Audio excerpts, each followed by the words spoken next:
because the politicians like to point to these numbers and say, see, look, we're doing good. Look at this. Look at these numbers, right?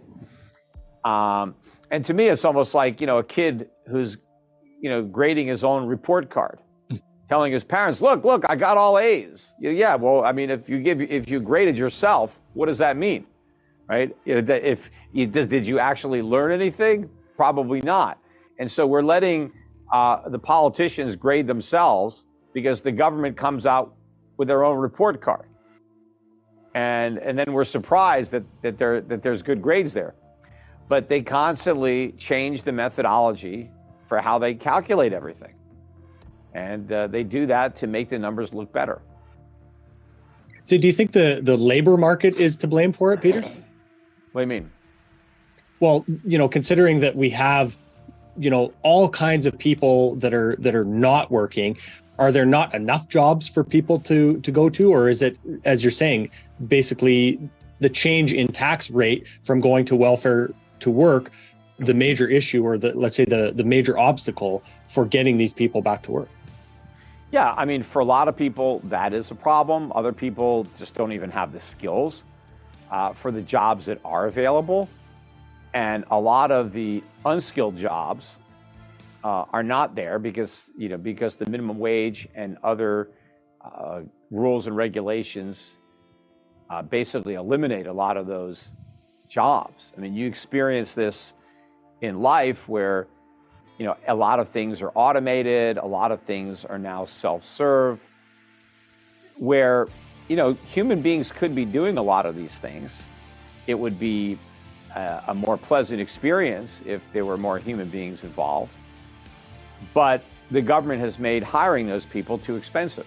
Mm-hmm. And so the market has figured out ways to do without workers because the government has artificially increased the cost of employing them. And so we have, priced a lot of people out of the labor market. And the problem with this is that when you price a lot of people out of the labor market, they never acquire the skills that they would have acquired had they had an entry point. Because a lot of the people that don't get jobs because of the minimum wage are very young people, teenagers, early 20s. And when you permanently remove the lower rung from the job ladder, well, now these people never get a foot on that ladder and they never get to climb up. And so, people are saying, oh, it's not fair if people go and get a job and they only make $4 an hour. How can you live on $4 an hour? Well, you can't. That's not the purpose of those jobs. It's not so that you can live on them. A lot of those people are still living with their parents. I mean, they're working for gas money. They don't need to pay rent with their minimum wage job. They don't, maybe they just need to be able to hang out with their buddies on Saturday night. They don't need a lot of money. What they need are skills. That's what they lack. And the best place to get skills is on the job. So when you're young, you take a low-paying job. And as a result of that low-paying job, when you get older and you have more skills, you can earn more money.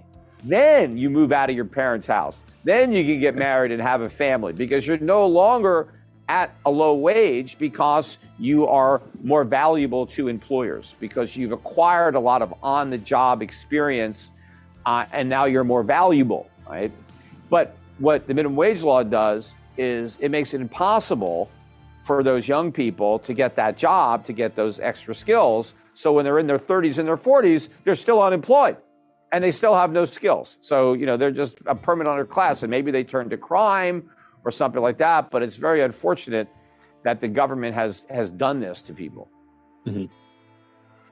Peter, I'd like to switch a little bit to talking about, this coming crisis that really a lot of experts have talked about coming for, 13, 14 years, even just before 2008. So, I want to get your thoughts towards how you think this is going to play out. What causes the Fed to try to come to the rescue, let's say, and if you see maybe the sovereign debt crisis starting to be the biggest problem on the horizon? Well, eventually the Fed will try to come to the rescue. I mean, the Fed has always been the cavalry, at least in modern times, right? And everybody looks to the Fed because the solutions are so simple, right? Just print money. But what people just don't get is that the Fed's only tool is inflation. How does the Fed prop up a weak economy? How does it bail out failing businesses? By creating inflation. That's been their go-to solution for every single problem. Well, here is the reality and why the game is different now. The problem is inflation. They've created so much inflation that the solution has itself now become the problem. And the degree to which we have inflation, that inflation is also creating other economic problems that the Fed is now confronted with. And so if we have a crisis that has been caused by inflation, how can you solve that problem with more inflation? You can't. So the Fed has no tools that will work. Now, the tools it had before didn't work either. All they did was kick the can down the road. They just paper all the problems over with inflation. But that simply delayed the day of reckoning until the inflation became the problem, which now it is. But all those years, it wasn't a problem. It actually was a problem because it was secretly doing a lot of damage to the structure of the economy. A lot of people didn't know that because they were just looking at consumer prices. They weren't looking beneath the surface to see all the other mistakes that were being made because of the inflation that was being created. So now we're at the point where we have to pay the piper. And it's a big bill, right? They've been playing this song for a long time. So people just don't get how bad this is going to be. I mean, people don't realize that the Fed has spent the last decade or more creating this problem. They weren't solving problems. They were creating problems. And in so doing, they were helping to temporarily provide some relief. Like, let's say you break your foot and you go to the doctor, and instead of, healing it, he just shoots it up with some kind of morphine so it doesn't hurt anymore. And you can keep walking on it. Oh, great, doc, thanks. My foot doesn't hurt anymore. But now you don't feel the pain. So, the pain is like a way of sending your brain a message. Hey, don't walk on that foot. There's something wrong with it. That's why it hurts. But if you numb to the pain, then you just keep doing more damage, right? And eventually it's like, oh, maybe we have to amputate that foot. I don't know. We should have repaired it when we had a chance. But this is what we've done. We haven't done the necessary, right? We haven't swallowed the bitter tasting medicine to, really cure the economy. We've just, taken some narcotic to numb the pain so that we don't realize it, right? And so, but we're at the end of it. I mean, you can tell where, what's happening now. There's like, they can't go to negative interest rates. They can't do more QE.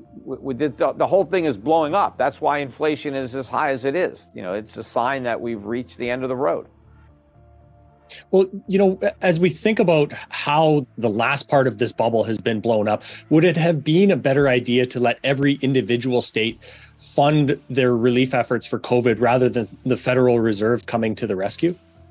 Absolutely. I said that at the time. The Federal Reserve should have done nothing. The U.S. government should have done nothing with respect to COVID. And the states should have been free to decide their individual policies. And I think if most states knew that there was no federal money coming, the states would have taken a very different approach. I mean, I think what they did in Sweden would have probably been more likely in the U.S. I think the states would have just told people, tough it out, right? I mean, if you're old and you're in one of these groups where you could really have a problem with COVID, if you have these other factors that elevate the risk, you're diabetic, you're overweight, some of these other, you're older. All right, you guys stay home. And a lot of the older people weren't working anyway. They were retired.